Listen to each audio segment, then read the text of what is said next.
বেশ অনেক দিন পর ভিডিও নিয়ে আসলাম আপনাদের মাঝে, জানি অনেকেই ভুলে গিয়েছেন। সময়টা ছিল ঈদের আগের দিন আসলে। তো বেডরুমটা ক্লিন করছি, পাশাপাশি এই তো দেখছি মিস্ত্রিদের কাজ কেমন করছে। তো একসাথে দুটো কাজ করতে হচ্ছে, তার জন্য মূলত ভিডিও ওভাবে বানাতে পারিনি।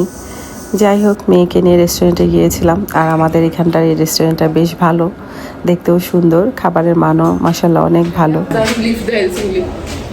শেষবেলায়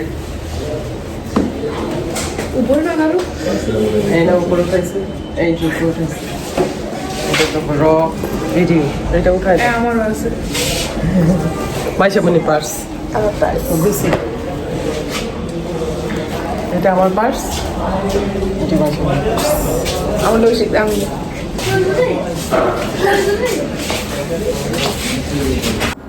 সকাল সকাল চলে আসলাম হাঁটতে। এই জায়গাটা ভীষণ সুন্দর, যেহেতু ঢাকা আজকে চলে যাব, তাই ভাবলাম একটুখানি ভোরের বাতাস নেওয়ার পাশাপাশি হাঁটাহাঁটি করি। ভোরের বাতাস বরাবরের মতো আমার পছন্দ। তো চলে আসলাম ঢাকা শহর, এসে বেডরুমটা ডিপ ক্লিন করছি, কারণ এত পরিমাণ বালি, যেহেতু থাকা হয় না সেজন্য আসলে এত বালি। শুরুতেই বারান্দাটা পরিষ্কার করে নিয়েছিলাম।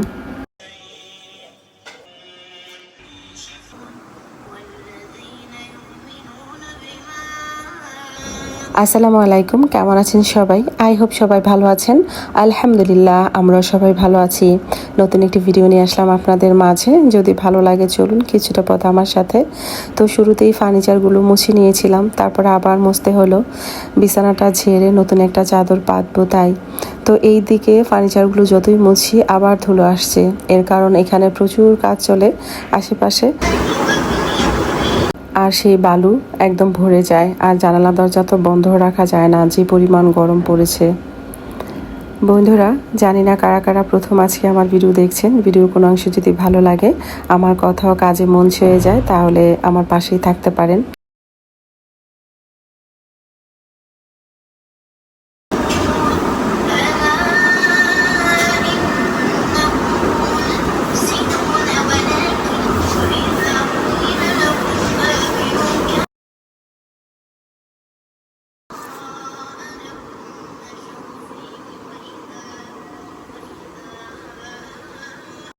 এই যে এই ঘড়িটা, এটা হলো আমার ছোট ছেলের, ওর পছন্দ হয়নি, তাই এখন থেকে আমার হয়ে গেল। আর এটা হলো একটা ব্লেন্ডার মেশিন। তো এই মিক্সার মেশিনটারও কাহিনী আছে, বেশ অনেক দিন আগে এনেছিল, খোলা হয়নি। ঘড়িটা চেঞ্জ করার কথা ছিল, বাট পরে আমার ভাগ্যে চলে আসলো। যেহেতু জিমে গেলে লাগে একটা ঘড়ি, বারবার মোবাইলটা ধরতে ইচ্ছে করে না, ব্যাগ থেকে বার করতে ইচ্ছে করে না, তাই মূলত আমি রেখে দিয়েছি। তো আমাকে দিল, আমি রাখিনি। এই যে এতগুলো কাপড় ভাঁজ করতে হবে, হাসি পায়।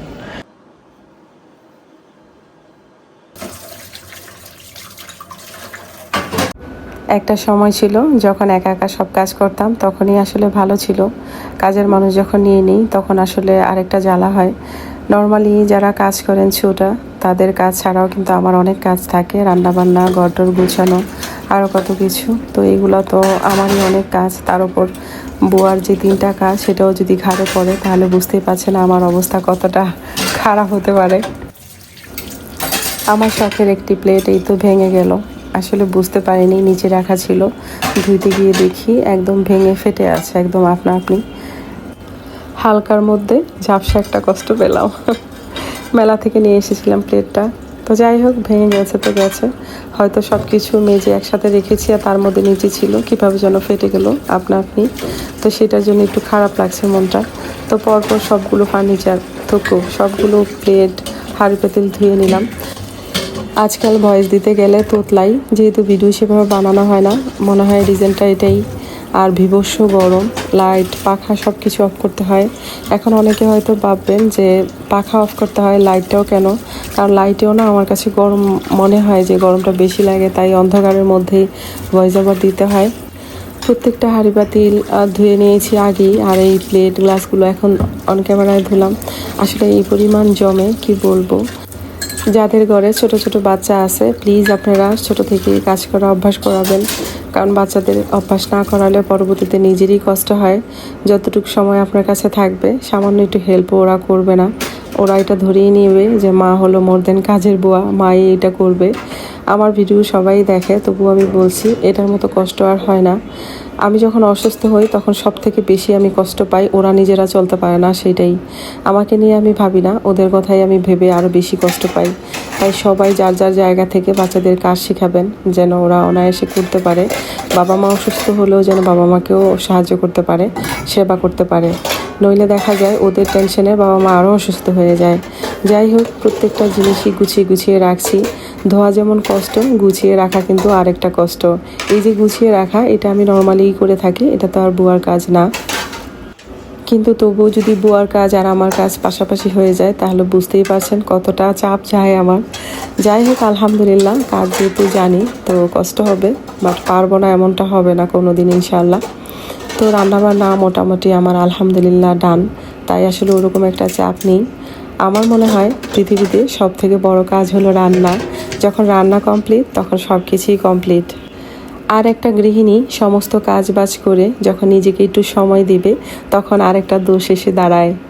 মানুষ আসলে এটা বুঝে না যে যে রাঁধে সে চুলও বাঁধে, তাই না? কিন্তু মানুষ ওইটাই বুঝে যখন যে সিচুয়েশনে থাকে সেটার উপরেই আপনাকে কমেন্ট করবে। যখন আপনি বেশি সাজুগুজু করবেন তখন একটা নেগেটিভ কিছু বলে দিবে, আবার যখন কাজ বাজ করবেন নোংরাভাবে থাকবেন তখনও নেগেটিভ বলবে যে কেমন ফকিরের মতো জীবন যাপন, লাইফস্টাইল কেমন দেখো। কিন্তু আমরা এতটাই বোকা, মানুষ কি বলবে, লোকে কি বলবে সেটা ভাবতে ভাবতে গোটা জীবনেই চলে যায়। মোটামুটি হাতের কাজ সেরে চললাম কাঁচা বাজারে। তো হাজব্যান্ডকে নিয়ে আজকে মাছের বাজারে এসেছি। আর এই যে ভদ্রমহিলাটা, এটা আমার পিছনে লেগেছে আর বলছে মা অনেক দিন ধরে পাঙ্গাস মাছ খাই না, একটা পাঙ্গাস মাছ দিতে কিনে। তো মহিলাটার কথা শুনে বেশ মায়া লাগলো।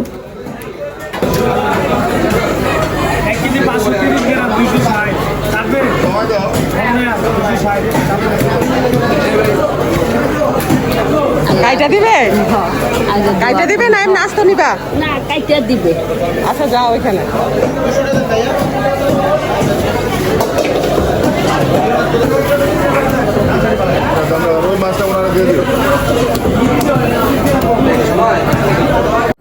অনেকেই বলবে সামান্য একটা জিনিস, সেটা আবার দেখানোর কি আছে। যেহেতু ভিডিও করি, সেভাবে দেখানোর ইচ্ছে ছিল না, তারপর অল্প একটু দেখালাম। একজনকে দেখে আরেকজন শিখবে, আর একটা ভালো জিনিস দেখালে মন্দ কিছু নাই। অনেকেই বলে শো আপ করে, আসলে এইগুলো শো আপ না। কিছু মানুষ আছে জানেন, 10টা টাকা চাইলেও বলে মাফ করেন। আমার চোখেই দেখা এরকম হয়। তো যাই হোক, আমরাও নিজেদের জন্য কিছু মাছ কেনাকাটা করলাম।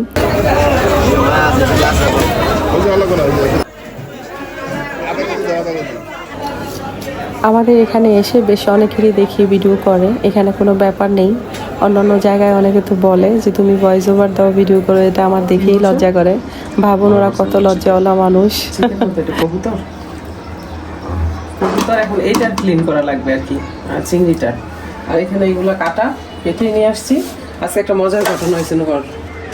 আমি যখন এগুলো কেনাকাটা করতেছি, একটা মহিলা এসে আমাকে অনেক রিকোয়েস্ট করতেছে, বয়স্ক আর কি, যে মা আমি অনেক দিন ধরে পাঙ্গাস মাছ খাই না, আমার একটা পাঙ্গাস দিবা, এমন করে বলছে। আমার ক্যামেরা অন থাকলে তাহলে উঠতো কথাগুলো, পরে আমার মনে হয়েছে যে উইয়ার লাগতেছে, অন করার দরকার নেই। যখন কিনে দিলাম, তারপর বলি একটুখানি স্মৃতি রাখি, আজকে ভিডিও দেখাবো না।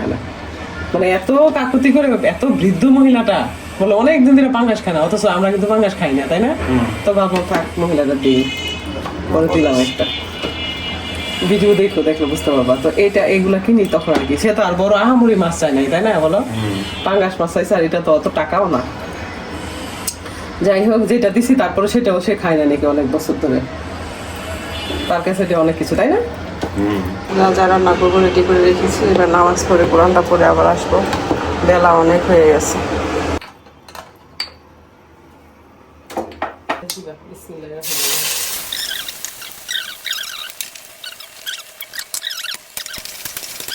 থেতো করে দিব, এটার মধ্যে নিয়ে পুতাদা থেতো করছি, রসুন আমি পেস্ট এখন করি না।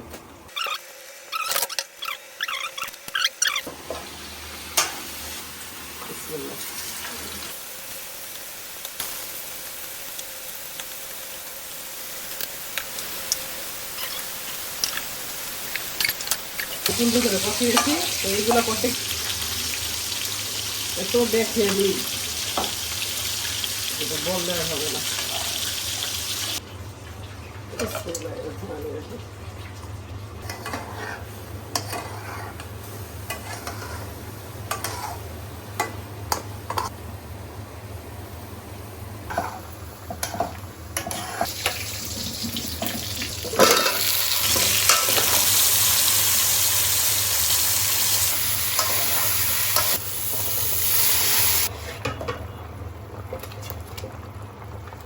অনেকটা ধৈর্য নিয়ে আমার ভিডিওটা দেখেছেন, সেজন্য অসংখ্য ধন্যবাদ। মন থেকে দোয়া ও ভালোবাসা।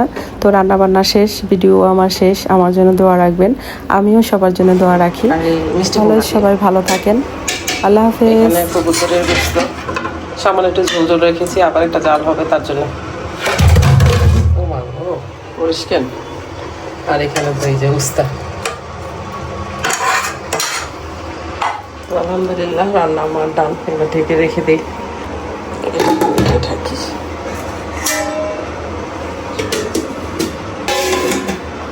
বাস।